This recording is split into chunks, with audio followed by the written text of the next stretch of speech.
Welcome to the Authentic Soap podcast. This is Series 8, Episode 3, your home for spirituality, authenticity, and finding your true self. This week, we've got a very special guest. It's the second interview now that I've conducted on the Authentic Soap podcast.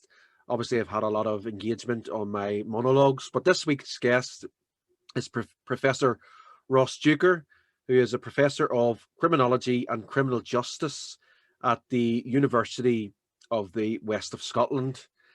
And Ross has worked extensively with gangs and closely with the Scottish Violence Reduction Unit in Glasgow. And he recently published a book with the fantastically titled Gangs and Spirituality, drawing on his experiences of his work working with gangs and exploring themes of masculinity and spirituality and how that has been effective in helping those gang members disengage from violence.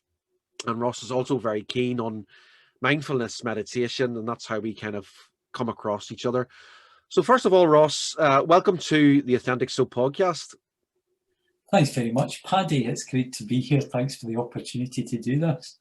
Yeah, no, you're really welcome. And as I say, we've been doing a few mindfulness classes together and a few other ones, and it's been really, I've been doing meditation for a while, but Ross is really experienced at doing some of this mindfulness, and it's been effective for me and for others. But I just want to open up, Ross, and just give it over to you really by going into your book. So Gangs and Spirituality, as I say, it's a great name, and I guess it kind of brings together a lot of the work that you've done over the past number of years and been involved in gang violence and gang reduction programs and policies. So do you want to give it just a wee bit more insight into what the book is all about? Yeah, well, the book here was published in 2018 in hardback form and then came out this year in paperback. So it's the result really of 5 years worth of fieldwork where I've conducted qualitative research, ethnographic research that's involved participant observation and also interviews with gang members across 3 continents of the world. So in Europe, I've worked mainly in Scotland and Denmark, and then in the United States, in Los Angeles, California, and finally in Hong Kong. So just comparing and contrasting gang culture in these different settings, and also exploring the links between male gang members, the way they socially construct their own masculinity, and the links between that and their criminal behaviour and violence, but also more importantly, looking at the ways out of the gang. So how do they eventually manage to disengage from gang culture and desist from violent criminality, and the role of spiritual interventions and engagement within that process? Mm-hmm. No, that sounds really interesting, Ross. I think just to touch on, you talked about your research was across 3 continents, so that's really extensive. Can you give a bit more background into the kind of differences, the cultural differences of gangs that you noticed in the different countries that you're in? Just a few examples. Yeah, it's a good question, because Frederick Thrasher, who was, really conducted the earliest study on gangs really in Chicago in the 1920s, commented at that time that no 2 gangs are alike in form and function, and I certainly found that on these very eclectic settings. The gangs were quite different. The violence was different. Sometimes, the use of knives, predominantly in the west of Scotland, for instance, compared to firearms use in places like Los Angeles, and also in Denmark. And then you had the triad culture, which is they're effectively businessmen, really, organised criminals, compared to the very recreational territorial violence in Scotland. The ages could be different. There were some of the ones I was working with in Hong Kong were considerably older, sometimes in their 50s or 60s, whereas very young boys and teenagers in early 20s in Scotland. And sometimes the ethnicities were different, predominantly white males in the west of Scotland compared with African Americans, or more commonly Latinos and Hispanics, Mexican descent in Los Angeles. So a lot of differences, and the gang culture was very reflective of the historical and cultural backdrops where I was working in lots of ways. But interestingly, what they all had in common was the root causes were so often the same. You know, it was often about poverty, it was about social inequality, adverse childhood experiences, where a lot of these guys had suffered abuse and neglect in the family home, sometimes father absence, combined with social inequality. And so, although we're very different settings, very different kind of gang culture, often the causes were very similar across the different contexts. Yeah, no, that's interesting, and that line about no two gangs are the same. It's like the DNA of every gang's different, but Yeah, you do have that commonality. If you talked about the adverse childhood experiences and trauma and poverty, there is a kind of yeah, almost like yeah, a lots of blueprint trauma. that leads people there. You know, just Yeah, I'm just interested, Ross. We talk about the Danish gang, so I think they were like sort of biker gangs. Would that be right? And I yeah, guess, you know, people might be familiar, well, especially in this part of the world, be familiar with, like, you know, gangs, British gangs, and, you know, gangs in Glasgow. We've seen documentaries, you know, we see a lot of Netflix television about American gangs, but when we yeah, think of Scandinavia, we think of very kind of socially liberal. We don't really think of gangs, but that's really intriguing that there was quite violent biker gangs there. Can you kind of give us a wee bit more information about how they kind of operated? You know, what sort of activities they yeah. were involved in, and, you know, how they maybe became involved in gangs, and maybe in countries that maybe aren't necessarily, you know, they maybe have more sort of leanings towards social justice, etc. Yeah, yeah, it was quite interesting because I had those kind of preconceptions as well before I went to Denmark, you know, that I didn't really expect to find much of a kind of gang culture there. And but the motorcycle gangs have been around for a long time. You know, sometimes they're known as the 1%er motorcycle gang members, because the majority of motorcycle clubs are peaceful, you know, and not involved in criminality necessarily, but a small minority are. And so we had, you know, guys that were members of organized, you know, clubs like the Hells Angels and the Bandidos. Um, and so these kind of guys were very involved in organized criminality. So they were involved, for instance, in drug dealing, drug trafficking. Some of them travelled around different parts of the world to progress their drug trafficking. They were sometimes involved in serious violence.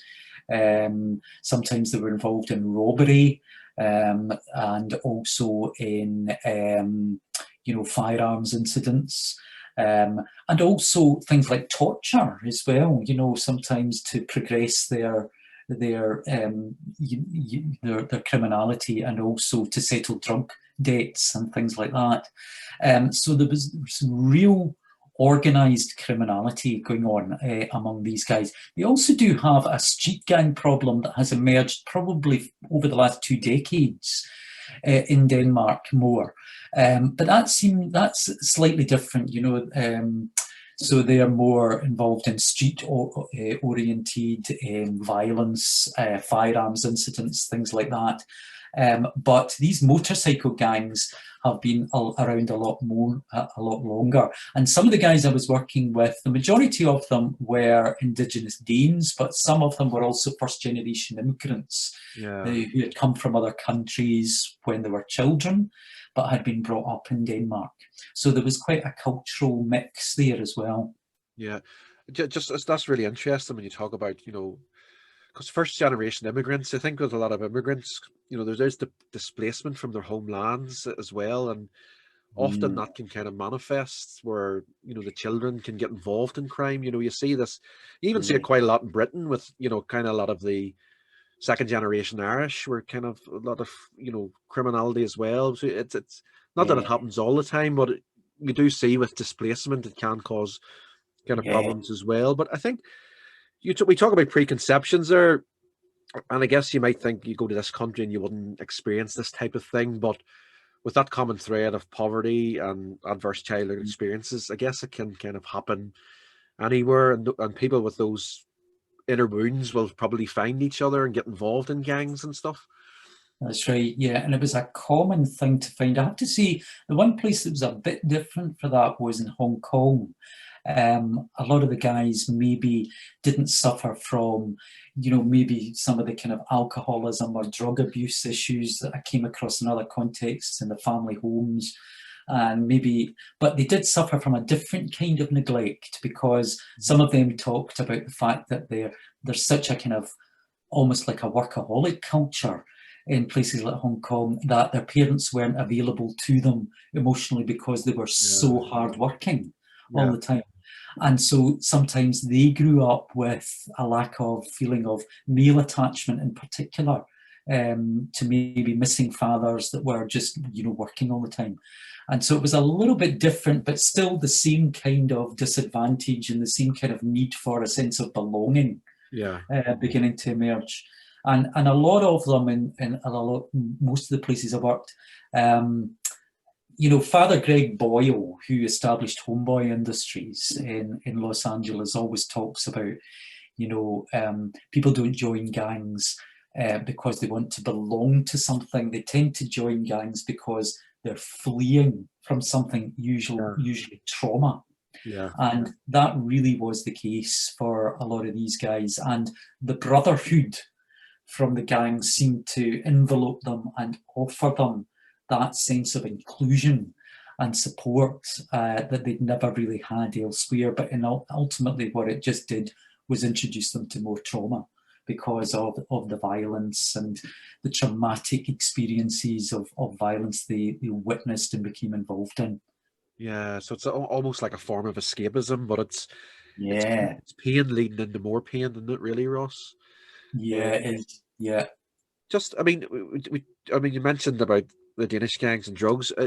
Is it a common thread in your course of your research? Are drugs always involved in gangs to some degree? If it's not selling, consuming, would you say that's probably fair to, for analogy, for assessment?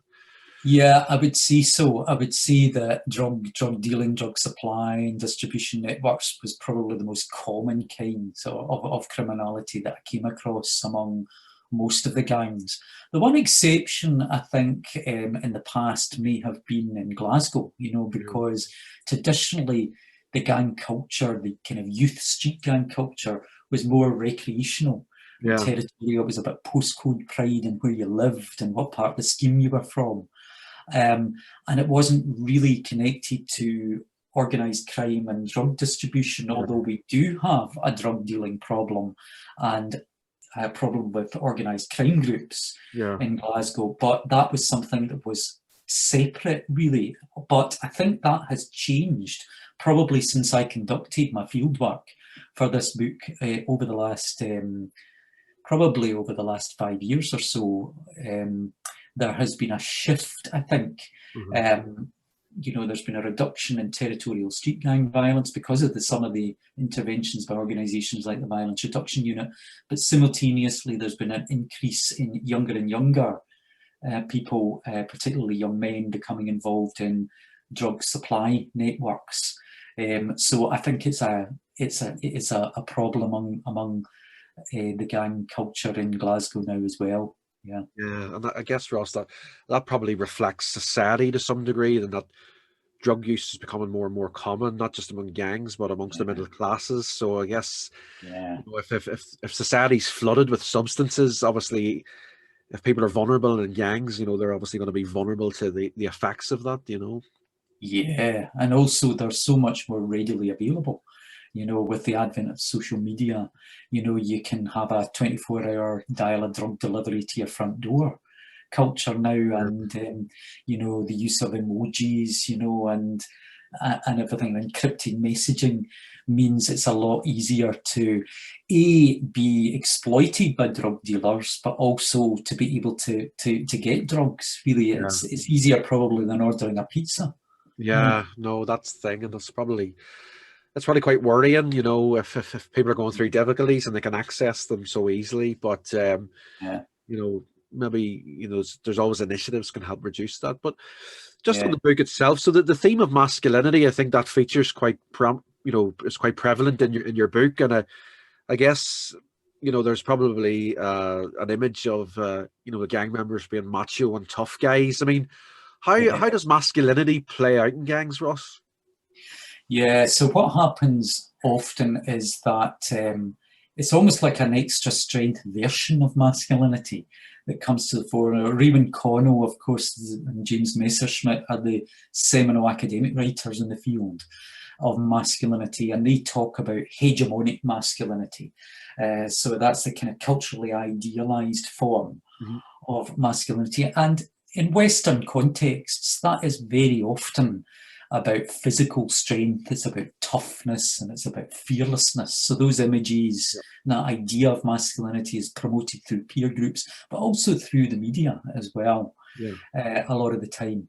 And what happens is, I think, for a lot of these young men, because they maybe haven't had the opportunity to express their masculinity in other ways, taking Glasgow as an example, in generations gone by in places like Govan, for instance, in the south side of the city, a lot of young men would have left school and gone to work in the shipyards. So they would have expressed their physicality through that work. Yeah. But of course, in the post-industrial era, these jobs have disappeared. And combine that with maybe father absence, which sometimes happens in these contexts, and also just the lack of opportunity that sometimes they have for jobs, and a lack of a sense of hope sometimes. Mhm. Sometimes violence then fills that void, as well as drugs and alcohol. And so masculinity becomes about expressing your toughness through violence and your Yeah. fearlessness. And then when they become enmeshed in gangs, that it becomes magnified. And it's almost about a very narrow view of masculinity, and it's very much this extra strength, uber form of masculinity that comes to the fore. Yeah. And Yeah, I guess that uber form of masculinity, Ross, is kind of it masks insecurity really, or masks it fears, does. doesn't it?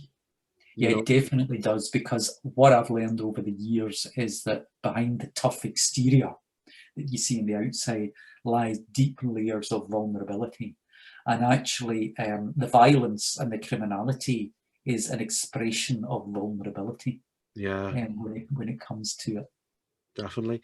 So that was really interesting too when you talk about the shipyards, and maybe years ago there was those high value trades where men could feel valued and express their masculinity, and yet the family unit was much stronger. And I suppose a lot of that's gone kind of over the Yeah. years. But I mean, masculinity then, I mean, is there other aspects to masculinity? Because we do grow up in this kind of culture where you kind of have to be a bit tough, and you used to talk about, Ross, sometimes in the media you see this, but Yeah. maybe if it might be seen if you're compassionate or kind, or if you show any sensitivity. I remember when I was growing up, if you kind of Yeah.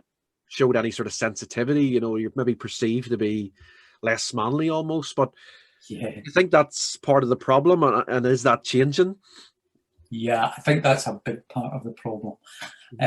Because I think it was the same when I was growing up. If you showed any kind of weakness, sensitivity, perceived softness or anything, you could often become a victim for bullying, Yeah, among male circles. And I don't think that's changed an awful lot as much as it should have. yeah, I think that is still happening among young men a lot of the time.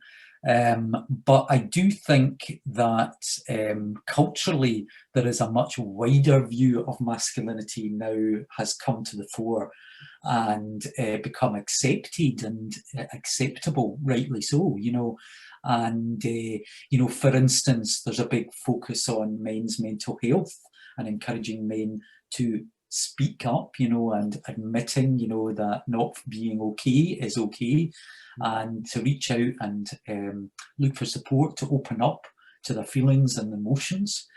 Mhm. I think that's a really important thing. And certainly, most of the guys I know actually are great at opening up nowadays and talking about their feelings and emotions. And I've seen gang members and even, men in prison, in recovery cafes and things like that, really opening up and talking about their emotions.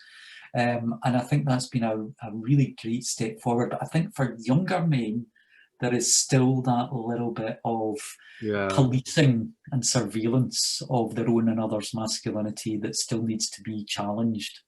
Yeah, no, that makes a lot of sense. But I guess maybe with age comes wisdom, and you can express other aspects of masculinity and express Yeah, those more comfortably rather than having to act tough or not be yourself. yeah, yeah, I think one of the things that I'd like to touch on then, Ross, is so spirituality then, because that's in the title. I mean, yeah. what is spirituality to you, and what is the difference between spirituality and religion? And finally, then, how does spirituality help these gang members get out of that life?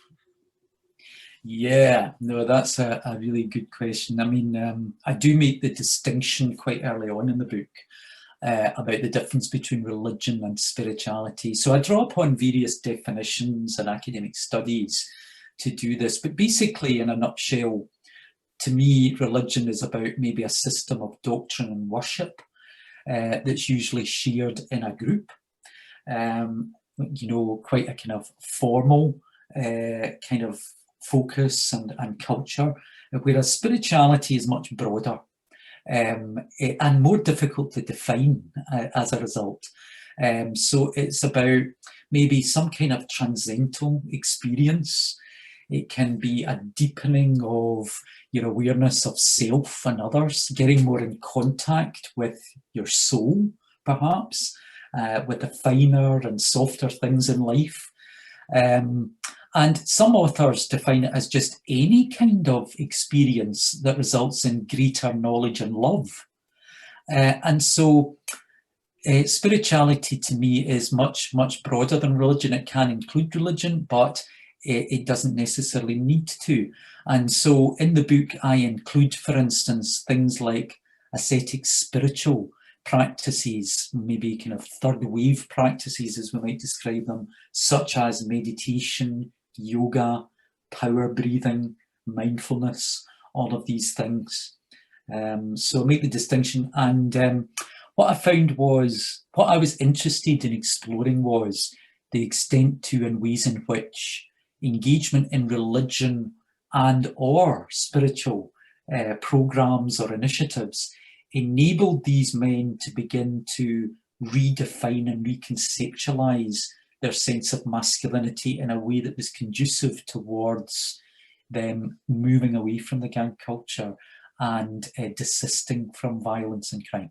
Yeah, no, that's really interesting, and I guess the spirituality, it's given that it's tied in with masculinity. If you discover that spiritual dimension to yourself, your Yeah. masculinity can be expressed in a more healthier way. But I agree with that, Ross. I kind of see religion as being very sort of, it's mind made. It's constructed by humans, and obviously it has its place.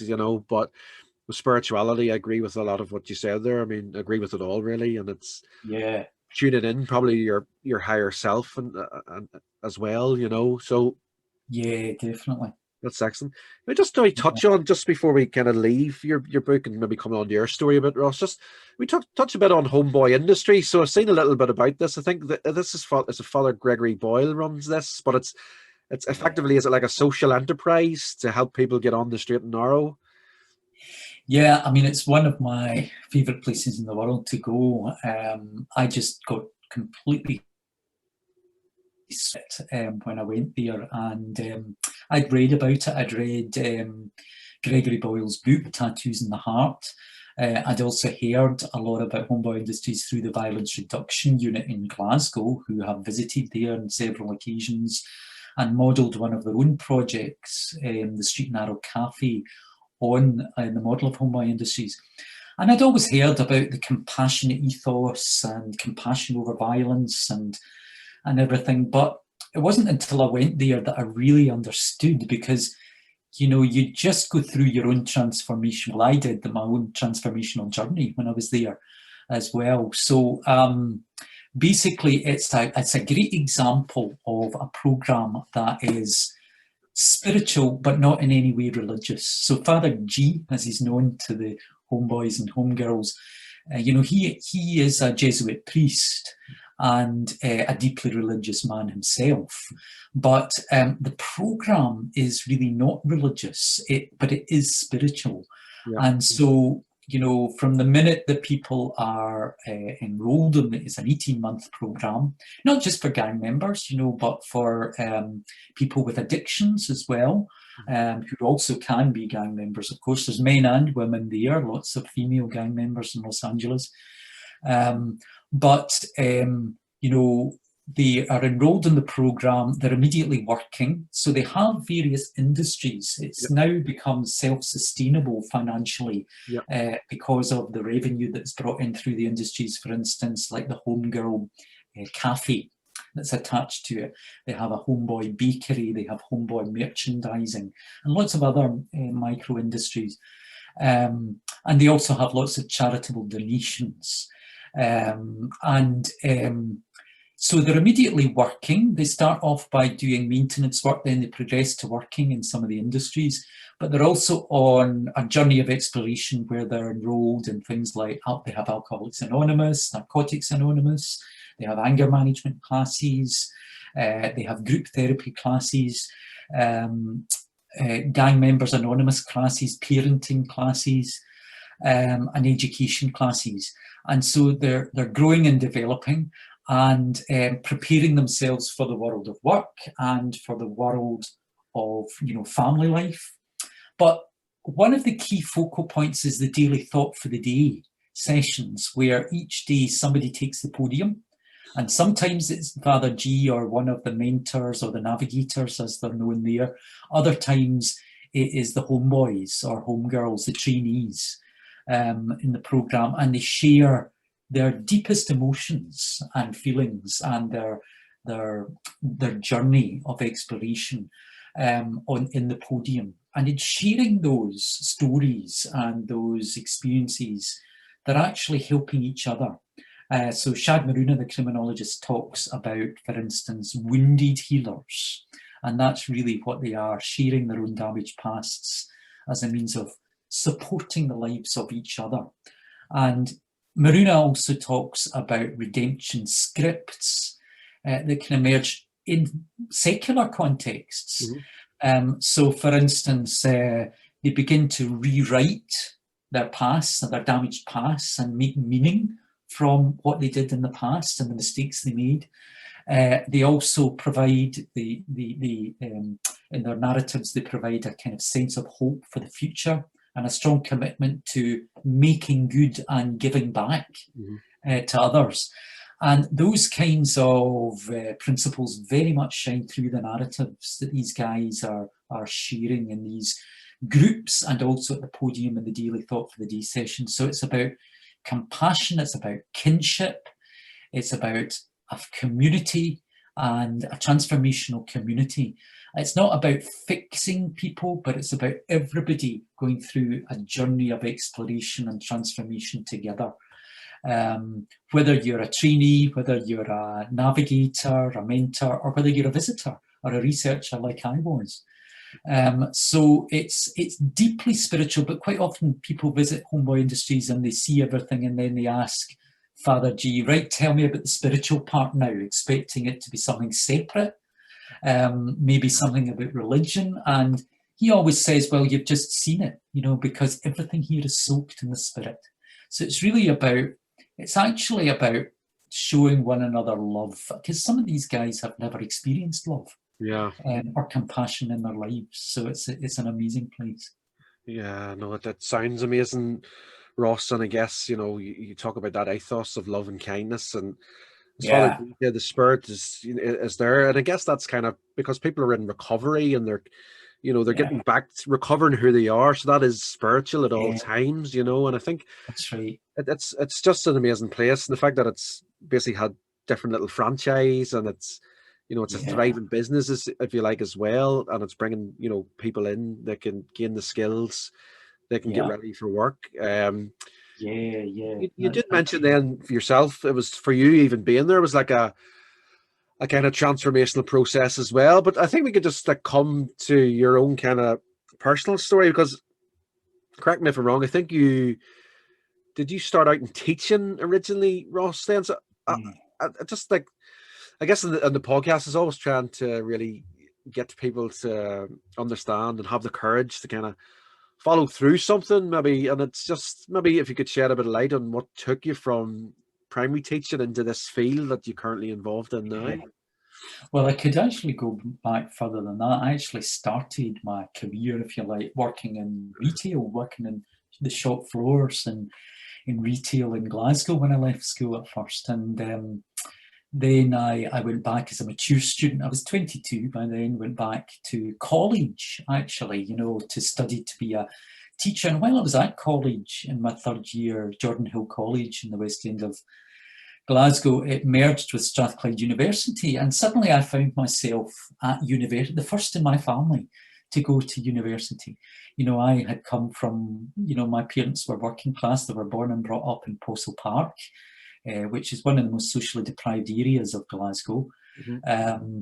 And then they moved to a more affluent part of Glasgow by the time I came along. But, I had never had the intention of going to university. And then when I finished there, I was qualified as a primary school teacher, taught in schools for 6 years with children of primary school age. Loved the job. But I think I always had an ambition to go further in my academic studies, first of all. So I wanted to go on and do a master's, which I did while I was teaching, and then I wanted to return to university to do my PhD. But I also was interested in lecturing as well. And so I went on a secondment initially to try out back to Strathclyde University and did that for about 18 months. Then I got a permanent job, and I was always really interested in the disadvantaged, partly, and the underdog. I suppose partly maybe that was to do with my own family's working class roots. Also the fact that I, growing up, had been disadvantaged myself in as much as I suffered from illness a lot when I was a child and an adolescent young adult. I had Crohn's disease. With that came, mental health issues as well, psychological elements as well. I was very, very thin. I was, it took me a long time to get over that, and it was a very debilitating disease. And so I suppose in my blood, I just always had this ambition and this passion of helping anyone, no matter what their disadvantage might be. And so when I was doing my PhD, I had worked in quite fairly affluent areas when I was teaching, but I started to work with very disadvantaged young people when I was doing my PhD, and it really got under my skin, and I really wanted to put something back in. And at one point, I applied for funding because I was interested in looking at football bigotry and football hooliganism in the west of Scotland, which has always been an issue there, of course. And while I was out in the field and doing interviews with mainly young men in and around the Ibrox and Celtic Park communities of Glasgow, I found that actually it wasn't sectarianism or football they were really talking about at all. It was territoriality. It was rife at that time in these communities. Territorial gang culture, violence, knife carrying, postcode pride, recreational kind of violence. And it just took off from there. I had never grown up in a community where there was gang culture around. Really, I didn't know much about it, but I learned fast, and I got really interested in it that I never looked back after that. Yeah. That was how the journey kind of came about, really. I know what you mean. And just on the football sort of violence, because I think maybe in the past there might have been gangs in Glasgow that were very sectarian affiliated, if you want to call it that. But Yeah. I think we were spoke before. Are the modern gangs that you see in Glasgow, are they kind of mixture of both Celtic and Rangers fans, Ross, and not kind of divided on sort of religious or football lines? Or is it fair to Yeah, say? that's right. I mean, the earliest recorded gangs in Glasgow were very sectarian in their divisions and orientations, following the mass Irish migration, in the mid 19th century. But by the time I was doing the research, I went out into the field expecting to find out a lot about sectarianism. But actually, what I found was we had Rangers supporters and Celtic supporters in the same gang, backing each other up. And so it was just about where you lived, what part of the scheme you were from, really. Although on Old Firm match days, of course, some of the sectarian violence could emerge, and those same Rangers and Celtic fans in the same gang could then turn on one another, and there could be flashpoints. And I think that is still the case, unfortunately, just now. I think, we still do have that problem bubbling underneath the surface a lot of the time.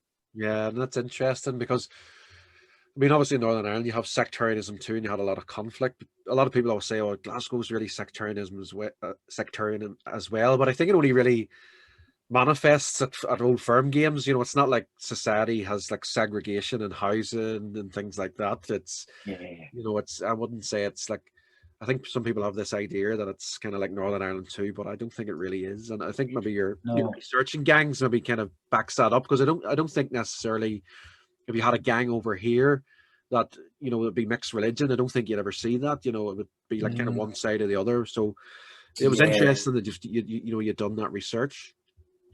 Yeah, it's interesting. And I mean, I think sometimes there is a difference between the kind of deeply rooted sectarianism that maybe we used to find in the west of Scotland, and the football bigotry that we still find, because, at one time it would have been unheard of in the west of Scotland to have inter-religious marriage and things like that. There were certain work sectors that were dominated by Catholics or Protestants. That's no longer the case now, and we do live in a largely secular society now here. But what we do still have is the football bigotry that rears its ugly head from time to time. Yeah, no, I think it's really, as I said, probably just manifests mainly through football. But I think maybe society's changed a lot. So I think those old sectarian values probably wouldn't kind of, they wouldn't wash, and the more sort of liberal and society where people are more aware of injustice and stuff.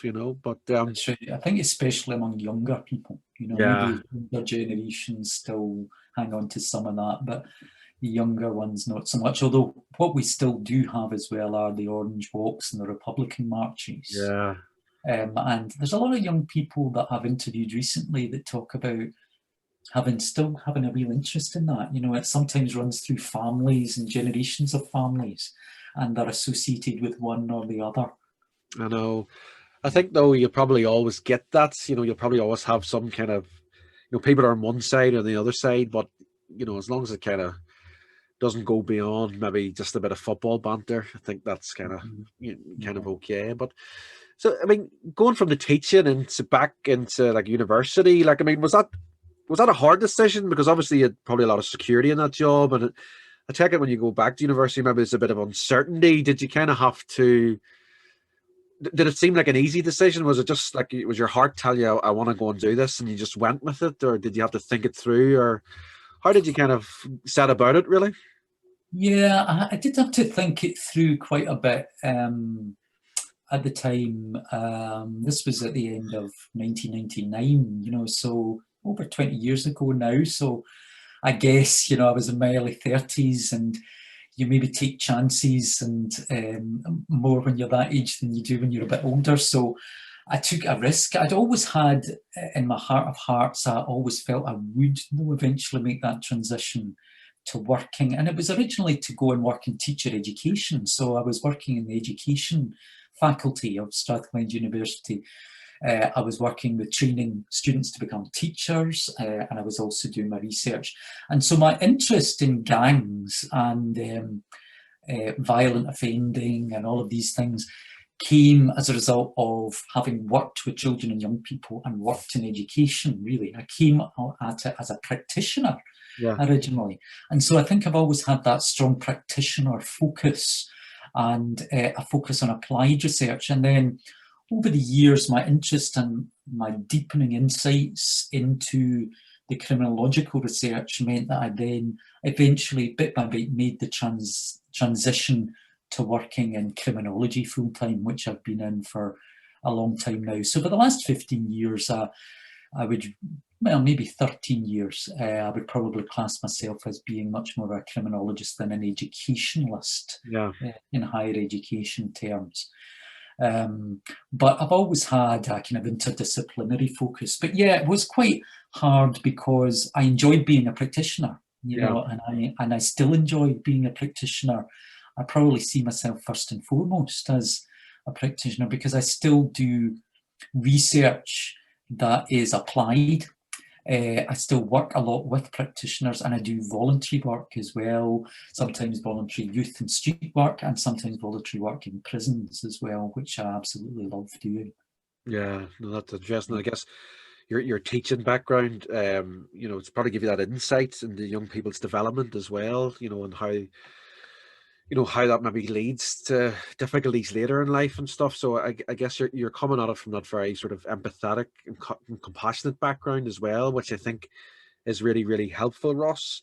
We'll touch on the prison work briefly and the mindfulness, but what advice would you give to somebody, you know, especially if they're late 20s or early 30s or any age really, who are thinking about doing something completely different, or, you know, like a new career or something, and they're just not, they're not totally sure, but they kind of feel like they want to go with something different? What would you say to them?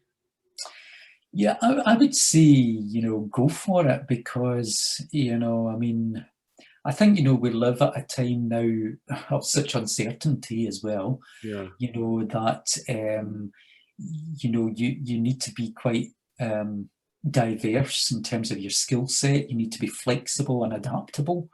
You know, because we don't tend to have jobs for life the way we once did. But also, I've thrived on reinventing myself, you know, over the years. And I think I've never become bored, and I'm always full of energy and motivation because of that, because I have reinvented myself. Even my research has changed quite often, and I've changed disciplines. You know, I mean, you know, it's unusual for somebody, I think, in working in higher education to completely change from one discipline to another as well, the way I maybe have. But I think also my advice to anybody would be to step your toe in the water, maybe do something else part-time, or try it out on a temporary basis or seconded basis, because that's what I did. I always had that safety network that if I didn't like it, I could probably go back to working in a school. As it turned out, I never did. But, you know, that helped me make the transition, I think, you know, knowing that it didn't necessarily have to be permanent if it didn't work out for me.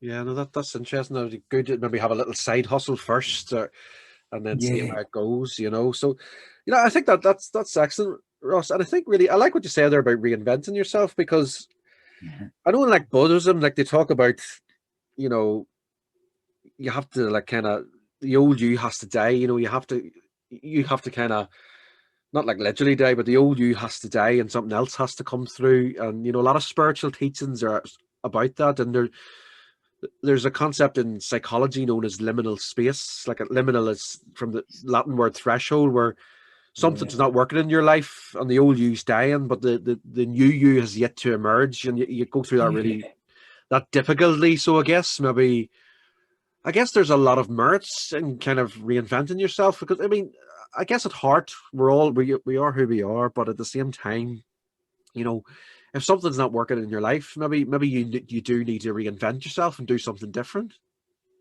You know, I'm really glad you mentioned that liminal space, because actually that's a kind of theme that that features quite heavily in the book as well, Gangs and Spirituality, because I found that a lot of the gang members I'm working with, they were in this liminal space when I met them. Yeah. So they decided push and pull factors had come along in their lives. They maybe met a significant person in their lives, or they become fathers, or something had happened where they'd just become weary of the gang lifestyle, Yeah. and they wanted to make a change, but they weren't quite there yet. And that was when, because a lot of things held them back, they had criminal records and maybe couldn't get jobs, they still had lingering addiction issues, mental health issues and trauma. But the spiritual intervention came while they were in this liminal phase. Yeah. That enabled them to deepen their, sense of reflection and analysis and their growth. And I think in many ways it's been the same for me. I had the real privilege of walking alongside them at these times, and sometimes, meditating alongside them, participating in group therapy sessions alongside them, being in the prison, with them in the recovery cafes, all of these kind of things. And so I think I was also, going through a transformational journey as well, where I was reflecting on my own sense of self. And so I think we're all in that liminal phase, at various points in our lives, aren't we? Yeah. I think sometimes it feels like you can be in a permanent liminal phase, it sounds Yeah. like, but I guess like in life, people will, and you talked about it very much in homeboys and stuff, where they're in that liminal space, and they have Yeah. that spirituality. I guess that's where finding spirituality can help you come through that, and come out the other side, and find a new you and find a way forward. But Yeah. I guess like when you've talked about a lot about meditation, and you talked about maybe some of the prison work even that you've done in Scotland and Glasgow. Yeah. So what is, I know you do a lot of mindfulness. Well, what is mindfulness? How would you describe it to, maybe some viewers and listeners? How would you describe Yeah. mindfulness or meditation, Ross? Yeah, so mindfulness is about being in the present moment, non-judgmentally, and adopting almost like what could be described as a beginner's mind. And so John Kabat-Zinn was the guy who brought mindfulness to the Western world in the 1970s and 80s, when he first established the first mindfulness-based stress reduction clinic in the University of Massachusetts. And he talks about, being in this present moment, adopting a non-judgmental mind, a beginner's mind, and just living in the moment, because so often we're on automatic pilot and we're living our lives in this constant doing mode, where what he advocates is coming into the being part of our brains and just allowing things to be as they are. So that could mean, redirecting your attention to the breath, for instance, to bring yourself back to the present moment. It could be something as simple as going for a walk, but going for a mindful walk, where instead of being in our heads thinking, we're actually noticing all the things around us in nature, the sounds, the sights, the smells. So really that's what mindfulness is all about. And I think, and there's so many ways to be mindful, washing your hands, or driving, or even, just sitting at your desk, you're working, just taking those few breaths. I mean, I've done like meditation over the last year, and I've obviously done some podcasts on it, and it's been very helpful for me. But I guess sometimes with meditation and mindfulness, Ross, sometimes you start to realize you do have a lot of mind activity, and some of that is it's hard, because your mind feel like it's racing. And even though I guess a lot of people get put off sometimes, but I guess it's about when you're mindful, it's all about just sort of accepting that those thoughts are there, and just observing them, but not kind of reacting to them, I guess. Yeah, definitely, because I mean, I had practiced mindfulness for quite a while myself. I've probably been doing it for about 7 years now. I read a book by Mark Williams and Danny Penman. I taught myself to do the practices. I listened to the recordings. And then I did an 8-week program in Glasgow. But then a big turning point for me was when I went to Denmark to work with motorcycle gang members, actually, because they were going through a meditation program and also a power breathing program, which I'm also a big advocate for. And so working alongside them, experiencing that deep meditation, it was Sudarshan Kriya yoga they were doing, which is from the Indian spiritual leader Sri Sri Ravi Shankar.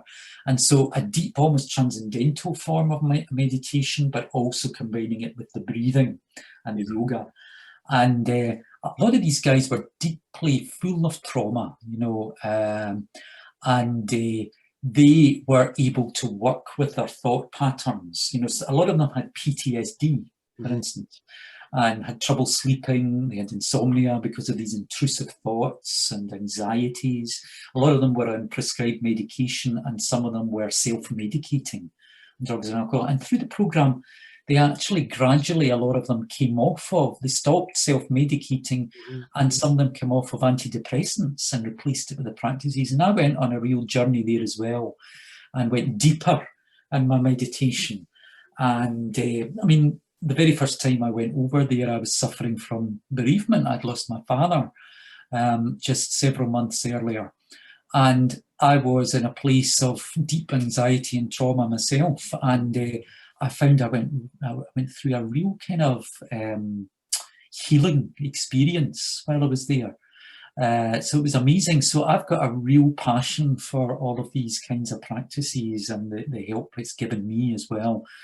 Also, I've suffered from my own mental health issues over the years, you know, and I've found it very, very therapeutic for some of that as well. No, definitely. And that's, I mean, grief's always hard, especially if you lose your father. But I mean, you immerse yourself in that world, and it helped you heal, you know. And I guess we all have that innate sense of healing. You know, we can heal ourselves, and we can touch into something deeper. I guess with the COVID-19 pandemic, people are probably needing respite from their thoughts more than ever. Ross, what advice would you give to people during lockdown and stuff? You know, would you recommend mindfulness? How can they start to take up a practice that can help them?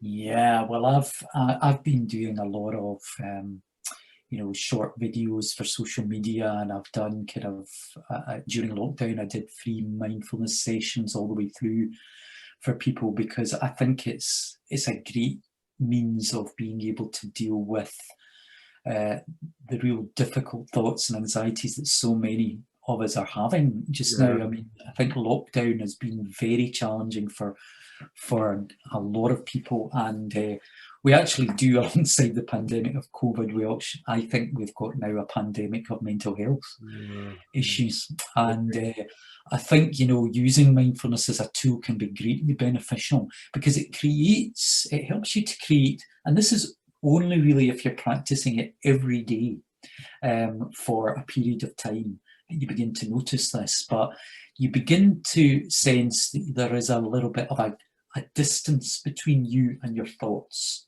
and the thoughts and reactions to the thoughts. And so one of the meditations, for instance, I do is just, you know, imagining yourself on a riverbank and seeing your thoughts as the bubbles and eddies of the leaves in the stream just drifting by, or you can think of clouds in the sky drifting by. And no matter what the thoughts are, even if they have a deep emotional attachment, if they're very unpleasant or very pleasant, just allowing those thoughts to pass by without getting into the stream and getting carried downstream by the river, just allowing them to pass by. And that can be really beneficial over time when you're practicing that regularly. Yeah, I guess it's consistency is key really with it. You just need to keep it up. I mean, I've done podcasts and meditation where I talk about, you know, it's like digging up the garden. Once you start to do it, you realize it's quite messy, but you have to start tidying it up. So that's what meditation is like. And Eckhart Tolle, you know, of The Power of Now, I don't know if you've read that, Ross, but you know, he talks about you're not your thoughts, you're not your mind. I think that's a great book.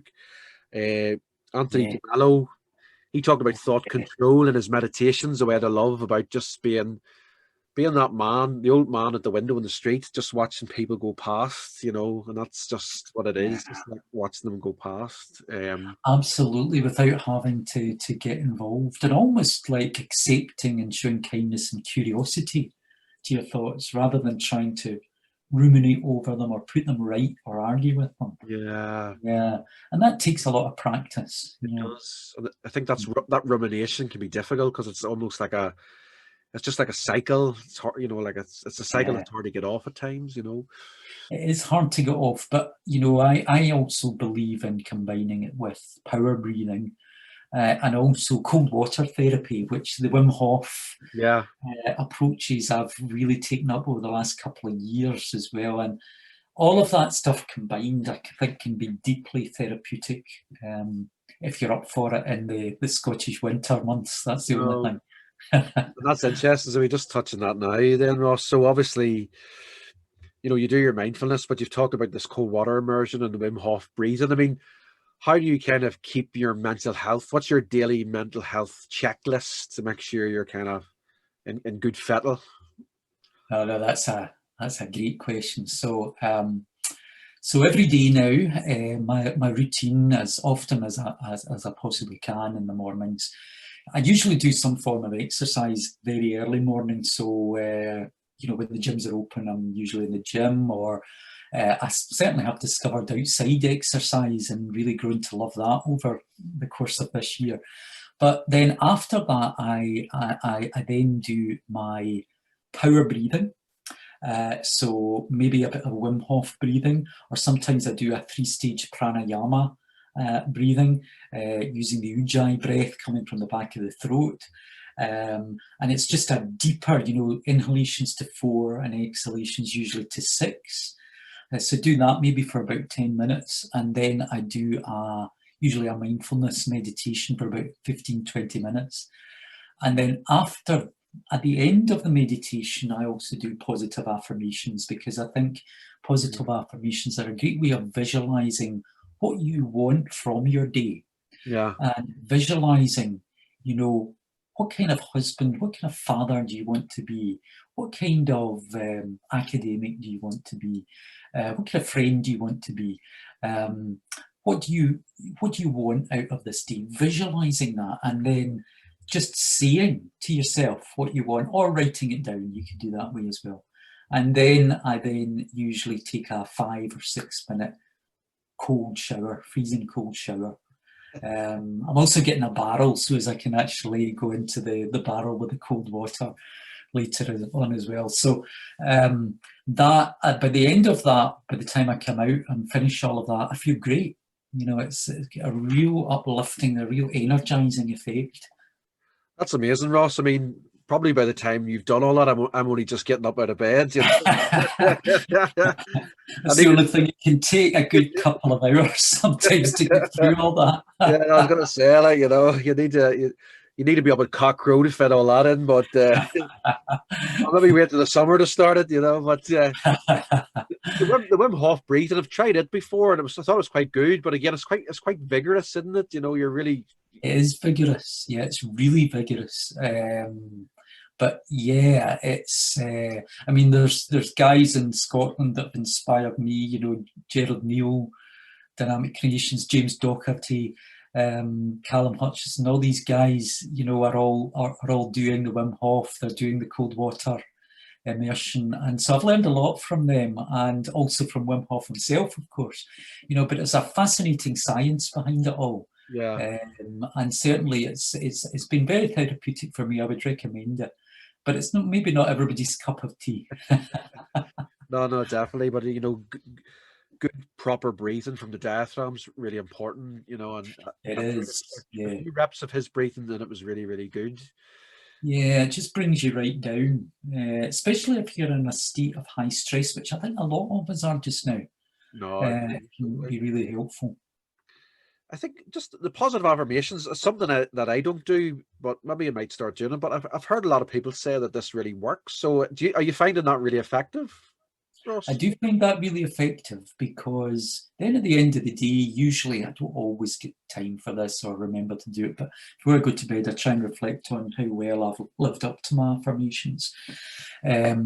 But also the other thing is using other kind of visualization tools, and I recommend this to other people, is just, doing things like closing your eyes and dissociating yourself from it. So if you've had a difficult emotional experience, or an experience of conflict with somebody, or a situation that's triggered you in some way, just revisualizing that in your mind for a few minutes and stepping out of yourself, dissociating from the situation and seeing it from a distance.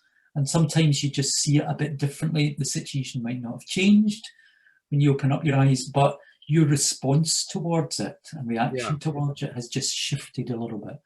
And so I find techniques like that helpful as well. Yeah, no, that's it, and it shows you the power of the mind too. I mean, we're not our thoughts, but you can cultivate it in a different way, as you said, to step outside and be more of an observer. I guess I'm just mindful of time now, Ross. We have to be careful. We want to keep people's attention for as long as possible. So I think we're probably coming up to the sort of marker. I think we've only really scratched the surface on what you do in the gangs and spirituality, but I guess we've had the limited time. But I think it's been a really fascinating story, and obviously look forward to keeping in touch and doing mindfulness together. But is there any sort of final sentiments that you'd like to end on, Ross? I think, you mentioned Anthony de Mello, and I know that, de Mello has talked about including the excluded and responding to hate with love, and I think that's just everything that I would want to live up to. And what I really hope is, I feel as if I have learned. I didn't really go into this originally expecting to necessarily learn or be as inspired as I have by gang members. I just kind of went into it because I was doing research. But over the years, I have learned so much from gang members and, reformed or reforming offenders, because I think once they do make a change or want to make a change and do reform, they become so introspective. Yeah. And even the guys, in Berlin prison that I go in and volunteer with in the recovery, they just deeply inspire me. They're so disadvantaged and so traumatized, and yet they've got such inner resilience and strength. And so I think it's about, including the excluded, because they can give so much once they become included. And responding to things like violence and the criminality with compassion and love is what it's all about. Locking people up, really isn't the answer. Yeah. It's about compassion, it's about kindness, and it's about believing in people and in second chances. And that's really, what I hope my work brings to the surface and helps to promote. Yeah, no, definitely.